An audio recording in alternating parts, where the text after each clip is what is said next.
Alors Pierre, comme préparateur physique, comme expert, mais aussi comme ancien joueur, tu sais à quel point c'est important les récupérations de rondelles. Puis toutes ces bagarres-là sont de plus en plus intenses.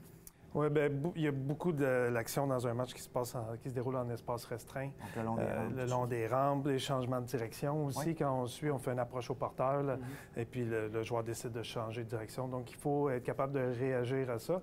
Puis, cette semaine, je vais vraiment te parler d'un outil que j'adore travailler avec, c'est les élastiques. Okay. Donc, tout ce qui est élastique, ça nous permet de travailler de deux façons. De façon concentrique, c'est-à-dire quand on se déplace vers un objet ou un joueur. Donc là, il y a de la résistance. Oui, et de façon excentrique, c'est quand on essaie d'absorber les impacts et puis de pouvoir changer de direction. OK. Donc, l'élastique va nous aider à travailler ces phases-là. Puis on peut les utiliser dans le gym, on peut les amener après sur la glace, on peut les utiliser au retour au jeu suite à une blessure. Donc, c'est un outil qui est vraiment utile pour les athlètes. OK, voyons ce que ça donne.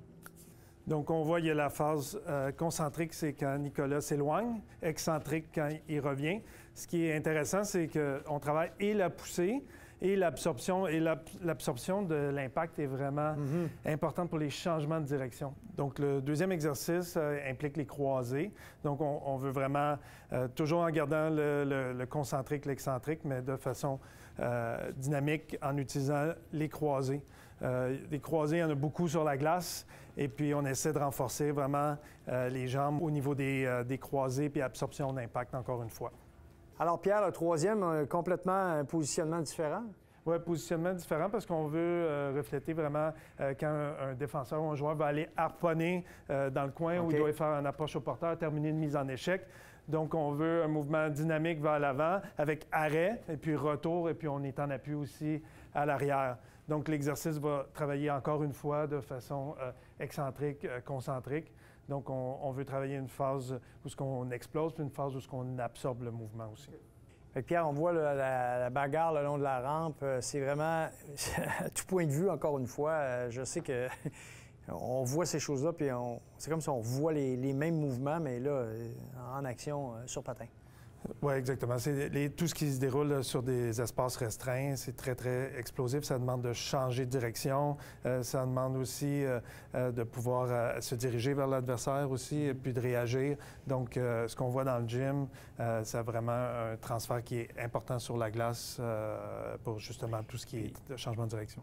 Alors, plus souvent qu'autrement, il faut être deux pour travailler de cette façon-là, avec l'élastique ou avec des résistances et tout ça, mais c'est vraiment, je me rends compte, là, avec ce que tu nous as démontré, ce qu'on a vu sur la glace, c'est vraiment essentiel. Oui, bien, le fait d'être deux, ça permet de voir comment ton athlète travaille, de pouvoir appliquer certaines ou plus ou moins de résistance selon vraiment l'attitude que tu vas développer avec le joueur. Et puis, comme tu vois, moi, j'adore ce qui est simple. Donc, le gym, ça doit rester simple, puis c'est un outil qui est facile à utiliser. Donc, facile à reproduire, puis évidemment, pas nécessairement dans un gym. Oui, puis c'est pas des gros achats non plus, et puis ça peut être facilement transférable sur la glace aussi. Puis une des choses que tu as, en terminant, une des choses que tu as souvent mentionné depuis le début de ta collaboration, c'est à quel point c'est important de prendre du repos entre chaque répétition ou après quelques répétitions pour toujours être optimal lorsqu'on fait les répétitions. Oui, puis surtout quand on travaille avec les élastiques, ça amène beaucoup de fatigue. Ouais. Donc, c'est important une fois que l'exercice est terminé, on permet à l'athlète de récupérer à 100 Et puis, on veut travailler sur de la qualité et non de la quantité. Merci, Pierre. Merci.